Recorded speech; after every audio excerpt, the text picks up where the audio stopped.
malaki ang tinatawag nilang villa sa asyenda. Halos doble ang laki ng bahay sa harap namin ngayon. 3 palapag ito, kulay puti rin at itim. May terrace sa pangalawang palapag at may malawak na pinto sa likod nito. Para siyang palasyo.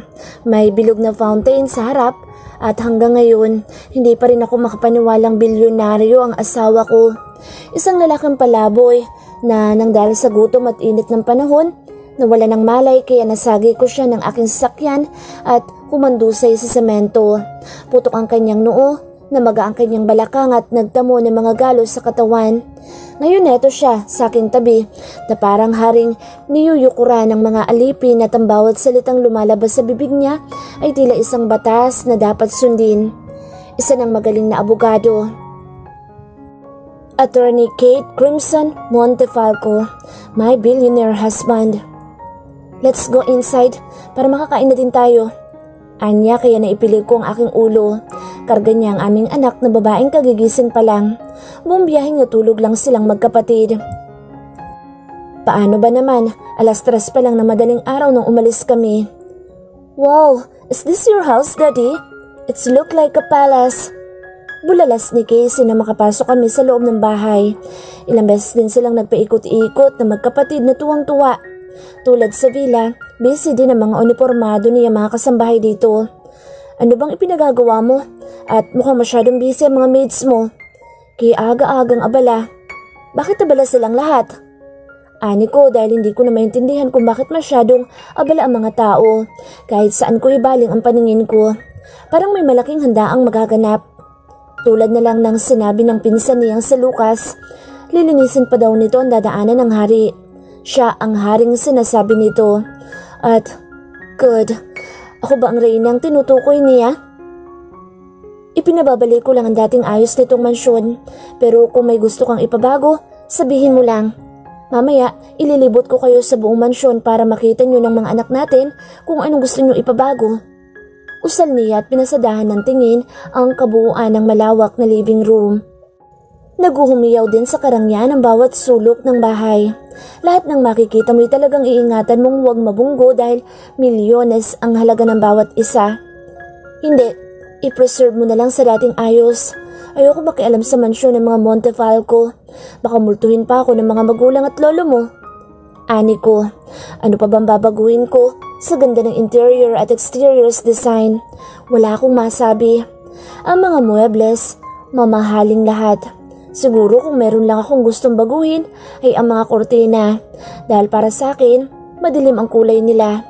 Malamang, lalaki ang pumili ng kulay kaya ganito. Habang ang mga anak namin nagtatakbuhan at naglulundagan na sa tuwa nang malamang dito na daw kami titira. No, paano ang bahay ko? Ayokong iwan yon.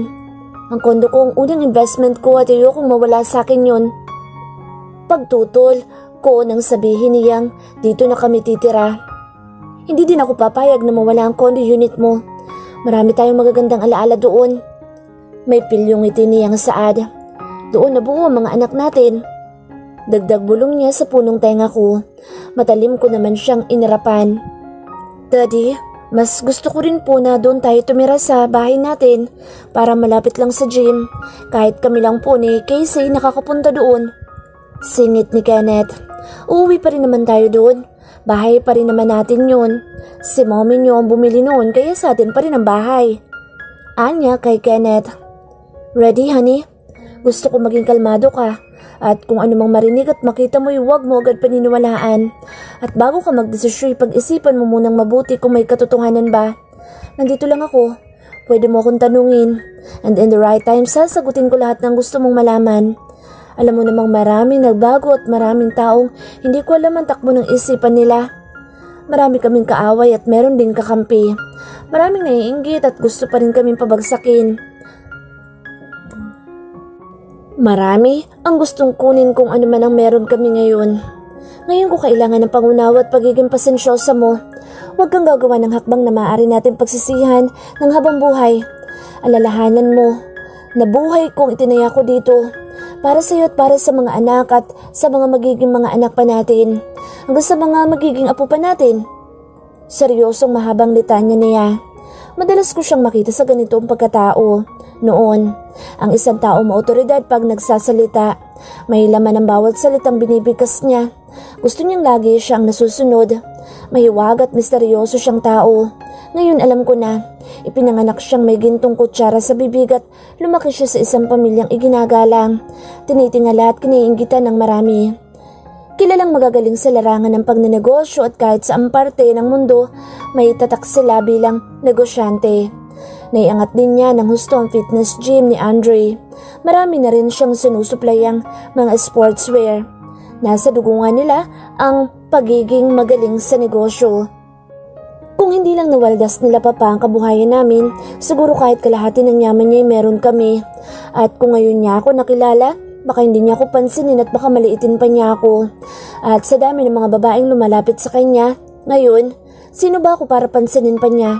Hindi ko na nga mabilang ang mga babaeng nakikita kong halos pumatong na sa asawa ko.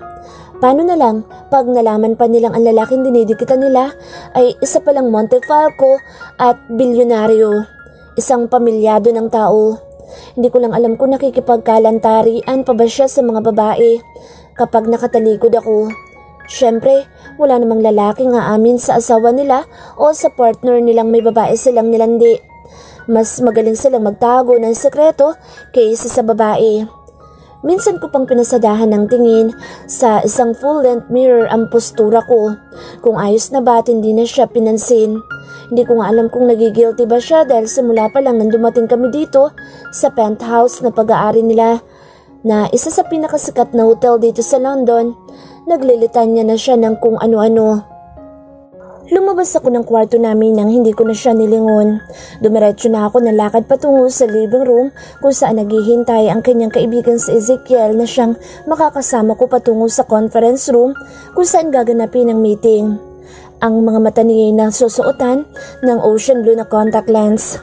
Maging si Dave na kaibigan niya pinagsuot din niya ng contact lens na kulay ocean blue. Samantalang hazel brown ang suot niya. Hindi pa nga ako makapaniwalang blue eye siya kung hindi niya tinanggal ang suot na contact lens. What? Naihindi kong bulalas. Maging ang mga anak namin nakamulagat sa kanya.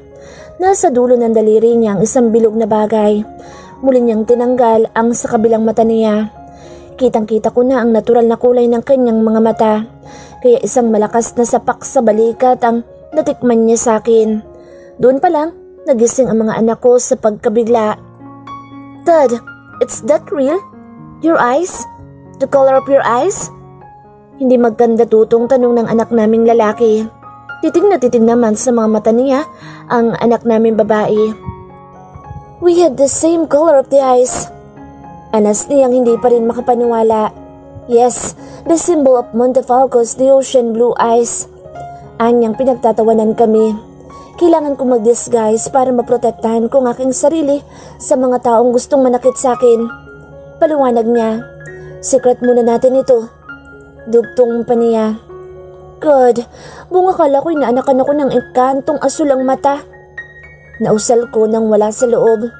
Yun kasi mga nababasa ko sa mga fantasy books. Nagkakagusto daw ang mga engkanto sa mga magagandang babae at inaanakan nito. At ang kulay daw ng mga mata nila ay asul. God, Kate, dapat sinabi mo na sa akin noon pa para hindi na ako nag-isip pa ng kung ano-ano. Kaya pala wala ka man lang reklamong sira ulo ka. Nanggigigil kong litanya sa kanya. Tawa lang siya ng tawa sa mga pinagsasasabi ko dahil tungtuwa pa siyang nakikitang asul ang kulay ng mga mata ng anak namin noon. Kaya naman pala, dahil asul din ang totoong kulay ng mata niya. Ang hilig mo kasi magbasa ng mga puro kababalaghan, kaya tuloy na i-apply mo sa sarili mo. Paninisipan niya at muli niyang ibinalik ang contact lens sa mata niya. Pag natapos na mga problema natin, hindi na ako magsusuot ng ganito. Mahirap din kasi may contact lens. Dugtong pa niya. Shall we? Anya kaya napakurap-kurap ako at nabalik sa kasalukuyan. Nakatitig na pala ako sa mga mata niya. Naalala ko na naman ang mga mata ng asawa ko. Iniumang naman niya ang kanyang braso kaya ikinawit ko naman ang isang kamay ko. Naglakad na kami palabas ng penthouse. May ilang mga securities na nagkalat sa paligid para proteksyonan daw kami. Dahil hindi pa raw sigurado ang kaligtasan ng bawat isa sa amin. Hindi pa rin malinaw kung may kakampi pa mga taong pumatay sa kanila. Kaya ayaw pa niyang magkasabay kami dahil hindi pa raw panahon upang ipakilala ako bilang asawa niya. Pagpasok namin sa loob ng conference room, isang malaking bilog na lamesa ang bumungad sa amin. May ilang tao na ang mga nakaupo doon. Isang babae rin na nakaagaw ng pansin ko. Nakasuot siya ng pulang pencil cut na bestidang spaghetti straps na pinatungan ng pula ring blazer. Ganun pa man, halos kitang-kita pa rin ang malulusog niyang dibdib dahil masyadong mababa ang neckline nito. Pinagmamasdan lang niya kami at tila hindi niya alam kung tatayo ba siya o uupo o kung lalapit ba siya sa amin o hindi. Nasa likuran namin sila Dave. Magkakasabay sila ni Laika at Andre. Palipat-lipat din ang tingin niya kila Dave at Ezekiel. Marahil kinikilala niyang mabuti kung sinong apo ni Don Facundo. Dahil bili ng asawa ko sa amin, huwag kaming magpapakilala. Kate? Dinig ko pang bulong niyang paanas pero isa man kila Dave at Ezekiel ay hindi siya nilingon. Hanggang maupo na kami, wala pa rin nagsasalita sa amin. Alumpihit din sa akin na uupuan ang dalawang tao sa tabi niya. Kita ko sa mukha niya ang matinding pagkalito. Siguro nagtataka sila kung sino kila Dave at Ezekiel ang Kate dahil pareho sila ng kulay ng mga mata. Binuklat ko na lang ang folder na nakapatong sa ibabaw ng table ko sa tapat ko. Napakunot noon na lang ako sa mga nakikita kong nakasaad sa mga dokumento. Bakit iba nakalagay na pangalan na may-ari sa mga negosyo? Kaya bagya akong siniko si Andre na nasa gawing kaliwa ko. Kita ko ang pagtataka niya. Let's see and wait him. Siya nakakaalam ng lahat. Paanas niyang bulong. Sinulyapan ko naman isa pang may edad na babae sa may harapan ko. Ang kapatid ng mama ni Kate. Pasimple naman siyang tumango. Nilangon ko din si Laika. Nakatabi siya kay Andre pero hindi niya hinahawakan ng folder sa harap niya. Minamasdan lang niya mga tao sa loob ng kwarto. Ilang minuto pa nang may mga pumasok na naman at kabilang na dito ang asawa ko. Kasama niya ang 3 abogado. Diretso lang silang naglakad patungo sa mga bakanteng upuan. Naupo sa tabi ko ang babaeng abogado. May kaumbukan na ang kanyang tiyan. Asawa daw ito ng pinsan ni Lucas na isa ring magaling na abogado. Kasunod niya si Kate. Pagkaupo nila, binuksan agad ni Kate ang folder sa tapat niya. Kita kong halos magsalubong ang makakapal niyang kilay. Paanong napunta sa mga de Guzman ang 40% ng mga ari-arian ng mga Montefalco? Mahinahon pero may diin niyang tanong. Alam kong nagpipigil lang siya ng galit. Attorney Crimson, heto ang mga dokumento. Nakalagay din dyan kung bakit napunta sa mga de Guzman ang iba pang negosyo ng mga Montefalco. Saad ng tita ng asawa ko. Napagkasunduan namin noon bago mamatay si Don Facundo at Senyor Martin na ipakakasal namin ng mga anak namin pag dumating na sa tamang edad. Ngayon nandito at buhay si Kate, pwede na namin silang ipakasal. Kaya kung napunta man sa amin ang ibang ari-arian nila, yun ay dahil may ginawang agreement si Senyor Martin na mapakasalan man o hindi ni Kate ang anak namin, mapupunta pa rin ang 40% ng mga properties nila. Kay Carla, mahabang litanya ng may edad ng lalaki. Huwag kayong mag-alala, attorney. Ngayong buhay naman palang fiancé ko. Pag nakasal kami, mababalik din naman sa kanya ang mga iyan. Saad niyang may pagmamalaki at pinasadahan pa niya ng tingin sila Dave at Ezekiel. Nailing na lang ako sa tinuran niya. Habang mahina namang itiniti pa isa-isa ang daliri ni Ezekiel sa table. Wala namang emosyong nagmamasid lang si Dave. Ang pagkakatanda ko, biruan lang ng mga matatanda ang pagpapakasal at walang seryosong usapan. Bakit nagkaroon ng agreement at napunta sa ari-arian ang biruang kasalan? Tanong ni Dave. Nagbiruan lang naman ang mga matatanda noon dahil masyadong bully ang batang babae. Kumbaga, binuli din lang nila ang batang babae. Bakit ngayon may kasalan agad? At paano nakapaglabas kayo ng will and testament? Singit din ni Ezekiel. Kaya lalong nataranta mga tao at nagpalipat-lipat ng tingin sa dalawang lalaki. Hindi gagawa ng isang kasunduan ng mga Montefalco para lang ipahamak ang isa sa mga miyembro ng pamilya nila. Saad din ni Kate. Paano pa makakagawa ng kasunduan sa Don Facundo kung nagkasakit na ito't kinagabihan matapos mangyari ang biruan ay nabilanggo na ito sa kama ng karamdaman? At bakit ang mga ari-arian nila dito sa England ang kinuha ng mga de Guzman at hindi ang sa Pilipinas? 3 taon at 5 taong gulang na mga bata ang pinag-uusapan dito at hindi ang pinaghirapang ipundar ng mga negosyo ng mga Montefalco. Saad din ng asawa ko. Babe, pag nakasal naman tayo, sa atin na rin mapupunta lahat ng yan. Hindi ko naman sasarilinin ng mga yan. Kung gusto mo, ikaw na mag-manage ng lahat ng mga business natin, ng mga Montefalco. And soon, magiging asawa mo na rin ako at magiging Mrs. Kate. So, there's no problem about that. At kung gusto mo kahit bukas o ngayon, pwede na tayo magpakasal. Mapang-akit niyang turan. Right, Daddy? Payag naman kayong ikasal na kami ni Kate anytime? Nakangisi pa niyang Saad na tanong sa kanyang ama. Walang kasalang magaganap. Hindi kailangan magdusa ng habang buhay ng isang Montefalco para lang isakripisyo ang sarili nilang negosyo. Kaya inuutusan ko kayong ibalik lahat ng negosyong illegal ninyong kinuha. And I'll give you 72 hours only para ibalik lahat ng kinuha ninyo sa mga Montefalco, kasama lahat ng kinita ng mga negosyo. Mariin at maotoridad niyang Saad. Dahil sa mga narinig, hindi nila malaman ang sasabihin at kung kanino aapila sa mga lalaking katabi nila. Kasabay din sa marahas na pagpalas ni Dave sa kamay ni Carla na nakahawak sa kamay niya. May ngisi naman sa mga labi ni Ezekiel. Hindi ba't napakahirap naman yatang makasal sa isang babaeng spoiled brat na walang alam kung hindi magliwaliw, kasama ang kung sino-sino at mapabilang sa isang pamilyang oportunista? Hindi pa man, kinakamkam na ang pinaghirapan ng iba? May ngising nakakainsultong tura ni Ezekiel. Tulad ng sinabi ko, ibabalik niyo lahat ng kinuha niyong ari-arian ng mga Montefalco, kasama mga kinita ng mga negosyo nila. Kung hindi, lahat kayo, kasama ng abogado niyo, ipakukulong ko at sisiguraduhin kong hindi na kayo makakalabas ng bilangguan. Mariing wika ni Kate. At ano namang kinalaman mo dito? Abogado ka lang at wala kang pakialam sa napagkasunduan ng mga matatanda. Meron kaming katibayan na ibinigay sa amin ng 40% ng ari-arian ng mga Montefalco dahil hindi matatawaran ang pagiging magkaibigan ng aming mga pamilya. Sikmat ng wika ni Mrs. de Guzman. Ang pagtuunan mo ng pansin ay ang mga dokumentong nasa harap mo dahil lahat ng isinasaad dyan. Totoo, ibinigay yan sa amin noon. Nagkapirmahan sa loob ng mansyon ng mga Montefalco. Pamimilit din ni Mr. de Guzman. Ano pa ba ang problema mo, attorney?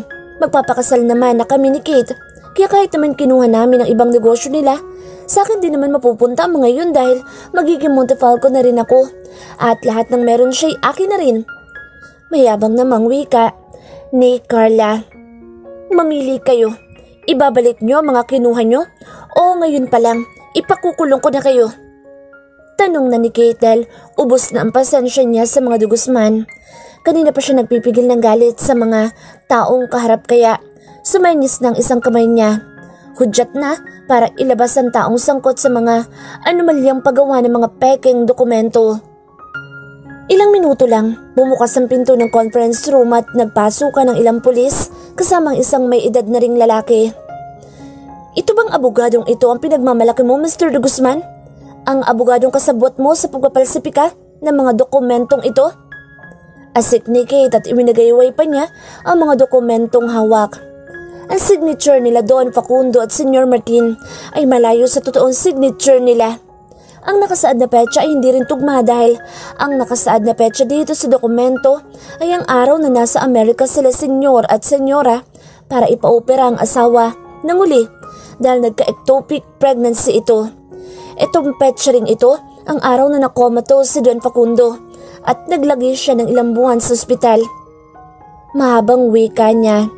Sindak ang unang rumihistro sa mga mukha ng mga kaharap nila at halos takasan ng kulay ang mga mukha ng mga ito. Kaharap din nila ang abogado nila na kasama rin nilang nagtungo sa London dahil ayon sa kapatid ng mama niya, ito ang nagnotaryo sa mga dokumento. Ngayon sabihin niyo kung hindi totoo ang mga sinabi ko. At ang pagkakaalam ko hindi naman naging malalim pagkakaibigan nyo ng mga Montefalco.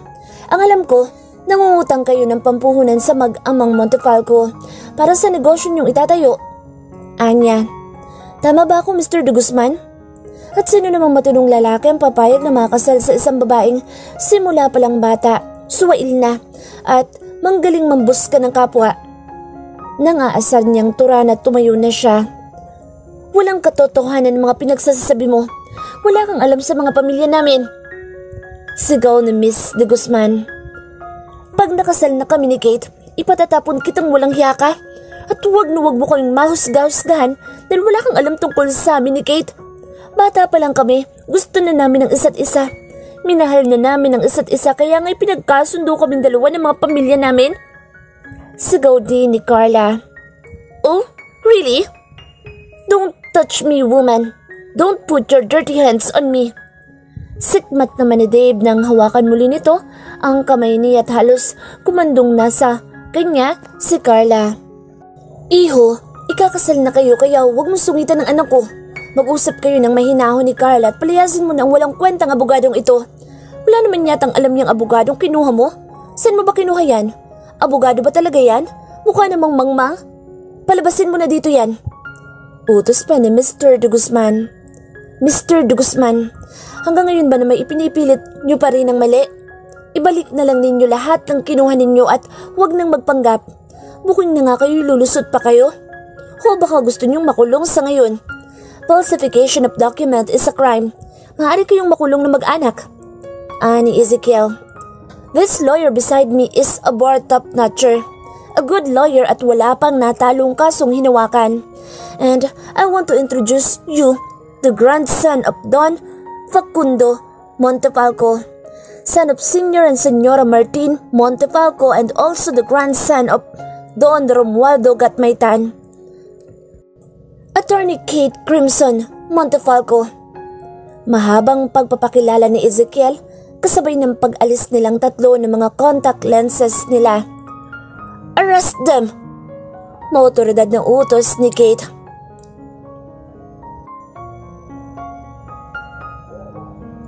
Damn you, man! Marami ka ng utang sa akin. Ilang baldeng luha na ubos sa akin nung namatay ka at ilang bulaklak din ang binibili ko sa tuwing dadalawin ko ang puntod mo. Tapos sige, pinagtatawanan mo lang pala kami. Sikmat ni Ezekiel sa akin. Ngayon naman, pinagdrama mo pa ako. Paninisi pa niya sa akin. Ako nga, tuwing uuwi ng Pinas, nadalaw ko pa ang puntod niyan. May paiyak-iyak pa ako. Yun pala'y buhay na buhay ang walang hiya. Sikmat din ni Dave sa akin. Ngayon lang kaming tatlong magkakaibigan nagkasama-sama kaya panay-kantsaw nila sa akin. Huwag kayong mag-alala, babawi ako sa inyo. Usal ko na lang sa kanila. Paano ka babawi? May asawa ka na. Bawal ka nang mag-bar ngayon. Bawal ka namang babae. Pangaasar pa ni Ezekiel. Pwede naman ako sumama sa inyo. Basta walang ibang babaeng didikit sa akin. Ayos lang yun kay Amara.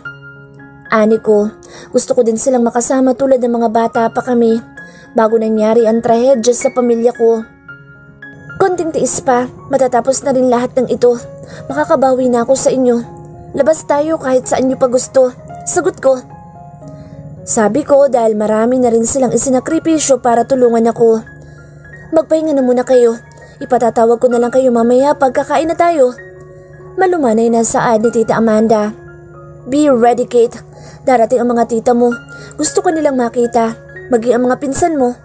Hanggang ngayon hindi pa rin sila makapaniwalang nakasurvive kayong magkapatid. Kaya yun, nag-iiyakan sila ng malamang buhay na buhay kayong nilay ka. Naluluha din niyang turan kaya niyakap ko siya't inalo. Tita, wag na kayong umiyak. Buhay ako at hindi pa ako mamamatay. Iyak na nga kayo ng iyak noong namatay kami. Umiiyak pa kayo hanggang ngayong buhay kami. Baka tuwing magkikita tayo'y iiyak lang ang gagawin nyo. Pagbibiro kong usal sa kanya. Natutuwa lang ako kung sana'y buhay pa rin ang mga magulang nyo. Sana masaya tayong lahat. Naluluhang Anya. Wala kami sa tabi niyong magkapatid nung panahong kailangan mo kami.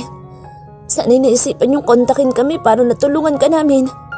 Hindi din kami nakialam noon dahil pinagbandaan kami na mag-ina. Sila daw higit na may karapatan sa mga ari-arian ninyo. Asawa ang kauli daw siya ng lolo mo. Dugtong pa niya. Tita, kayo magpahinga na dahil kanina pa kayo abala sa pag-aasikaso sa amin. Pupuntahan ko lang ang asawa ko. Ani ko at inalalaya na siyang patungo sa kwarto niya. Kung sa Amerika, 1 buwan lang kami at hindi naman gaanong maraming problema, maliban na lang sa ilang financial problem. Dito naman, nagkaroon pa ng mainit ang pagtatalo at muntik pang nauwi sa barilan. Buti na lang, handa ang grupo nila Kate. Kung hindi, baka may nagbuwis na naman ang buhay. At sa dami naman pala ng mga pinsan ni Kate sa mother side dito na karamihay lalaki, para silang mga sundalong sasagupa sa gyera. Ayaw na daw nilang may masasaktan pang miyembro ng pamilya. Kailangan na nating maayos lahat ng mga negosyo natin dito para makauwi na tayo. Namimiss ko na ang mga anak natin. Aniya, hintayin muna natin ang result sa ginawang external and internal audit. Kailangan nating makita ang financial statement dahil mukhang mas malaki ang problema dito kumpara sa mga negosyo niyo sa US. Gusto rin ni Andre na kalkalin lahat ng sales. Gusto din niyang paimbestigahan ng head ng accounting at finance. Pero para sa akin, lahat ng mga head mukhang may kanya-kanya silang hidden agenda. Puro sila corrupt. Mahabang wika ko. Maraming lapses sa mga reports nila, kaya gusto ko makita maging yung mga previous reports. Kung yan ang gusto nyo, ayoko namang umalis tayo dito nang may iwan pa tayong problema. Gusto ko, bago tayo umuwi maayos na ang lahat para mapanatag na ang kalooban natin at makapagsimula ng bagong buhay. Yung tahimik at walang manggugulo sa atin, sa mga anak natin. Anyat niyakap niya ako. I miss you, honey. Anas niya sa punong tenga ko. Nagbigay ng kakaibang kilabot sa akin. Asawa ko na siya pero sa tuwing ganito ang ginagawa niya, nawawala ako sa sistema. Nagiinit ang aking pakiramdam. Hindi ko mapigilang mapaungol. Ang lakas ng magnet niya. Hinahatak niya ako sa makamundong pagnanasa. Kung hindi lang nakakahiya, ako pa ang gagawa ng moves para may mangyari sa amin. After more than 1 year, ngayon ko lang uli ito naramdaman. Siya lang ang nag-iisang lalaking nakapagbibigay ng ganitong kaligayahan sa akin. Ang lagi kong inaasam. Ang dalhin niya ako sa ikapitong langit. Ang muling maranasang maangkin siya. Maramdaman ang kabigatan niya at ang mga haplos at halik niya sa akin. It's your turn, honey. Utos niya at walang pagdadalawang isip na ginawa ko ang lahat upang paligayahin siya. Tulad ng napanood ko sa mga videos noong wala siya sa piling ko pag namimiss ko siya. Damn it! Why did you know that? Who taught you that? Sikmat niya sa akin. Padarang niya akong inilayo sa kanya. Bakit marunong ka ng ganyan? Saan mo natutunan yan? Sino nagturo sa'yo? Mariin niyang sunod-sunod na tanong sa akin. Halos magsalubong na rin ang makakapal niyang mga kilay. Iniisip ba niyang may naging lalaki ako habang wala siya? Paano ko naman gagawin yun kung sa 2 anak ko lamang kulang na kulang pa ang oras ko? At hindi naman ako ganung uri ng babae na mapaghanap. Tumayo na lang ako at hinagilap ang mga damit kong nagkalat sa sahig. Damn it, Mara! Answer me! Sigaw na niya at dahil sa inis ko, matalim ko siyang tinitigan. Gusto lang kitang ma-please, pero iniisip mo na may iba akong lalaki? Sa palagay mo ba'y may panahon pa para makapanlalaki pa ako? Patapos mo akong iwang mag-isa? Sa pag-aalaga pala ng mga anak ko, sarili ko lang hindi ko na naasikaso. Halos araw at gabi ako nagtatrabaho, may angat lang ang negosyo namin tapos ngayon, may gana ka pang magbintang na may lalaki ako? How dare you, Mr. Montefalco? Sana nga, hindi ka nalang bumalik sa piling namin ng mga anak ko para makahanap ako ng lalaking matinong mag-isip. Yumaman ka lang, naging malabnaw ng utak mo. Bakit hindi mo pa ako diretsahing wala na akong salbi sa'yo ngayon? Madali naman akong kausap. Galit, nasigaw ko sa kanya at nagmamadaling pumasok na ako ng CR. Iniwan ko siya na nakatayo. Ito pa ba mapapala ko? Gusto ko lang naman magantihan ang ginagawa niyang pagpapaligaya sa akin pero pinag-isipan niya pa ako ng masama. Kasabay ng pagbagsak ng tubig sa aking katawan mula sa shower ang pag-agos ng aking mga luha. Masakit mapagbintangan ng isang bagay na hindi mo naman ginagawa. Lalo ang sabihin niyang nagkaroon ako ng ibang lalaki. Sana nga lang totoo pero wala sa isip ko na humanap pa ng ibang lalaki. Mga anak ko lang sapat na sa akin. Han, please open the door. I'm sorry. Dinig kong pakiusap niya kasabay ng sunod-sunod na katok sa pinto. Bakit ba kasi aksidente ko pang nakita ang mga videos na iyon? Ilang ulit ko rin pinanood ang mga videos sa tuwing namimiss ko siya. Sana hindi ko na lang siya ginaya. Paninisi ko na lang sa sarili ko. Open this door! Hiyaw na niya sa labas at halos magiba na ang pinto sa pagbalya niya. Nangihina akong umupo sa tapat ng shower at niyakap ang aking mga tuhod dahil sa sama ng loob. Ito ang una naming pag-aaway. Asawa ko siya pero wala siyang karapatang pagbintangan ako nang hindi ko ginagawa. Ni sa hinagap hindi ko naisip man lalaki. Kahit sinasabi nilang hindi na niya ako babalikan. O baka gumagawa lang siya ng dahilan dahil bilyonaryo na siya ngayon at isa lang akong anak ng isang sugarol na may malaking pagkakautang sa pamilya niya, sa kanya. Kung ayaw naman niya sa akin, pwede naman niyang sabihin. Hindi naman ako magmamakaawa sa kanya para lang pakasamaan pa niya. Nagawa ko ng mabuhay ng kami lang ng mga anak ko. Kakayanin ko pa, lalo na ngayong lumalago ng aming business. Malaki na ang iniangat nito. Marami naman siyang babae at pwede siyang kumuha ng mas marami pa. Tapos na ang papel ko sa buhay niya. Nakamit na niyang lahat ng gusto niya.